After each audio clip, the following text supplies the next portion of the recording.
There's nothing quite like a live tree for traditional Christmas for its beautiful fragrance, and today we're going to show you 3 tips on how to keep it looking great. The first step is knocking out the old needles because all bundled trees have them.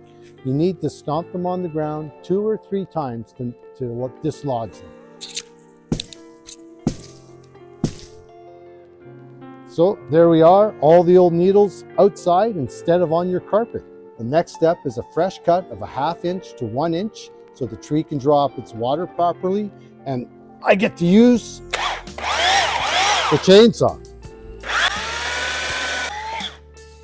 Make sure it's a flat cut. Cutting the stem is important because the old stem is covered with sap and it won't draw up water, but with the fresh cut, the sapwood is able to draw up the water continually and keep your tree fresh. Next, you want to choose an appropriately sized stand. You can see this one fits, but will only have a volume of about a liter of water, while this one will have 3 to 4 liters of water, which is what you need, and some long legs. And when you first put the tree in the stand, you want to be home because it fills up the whole stem and uses the most water then.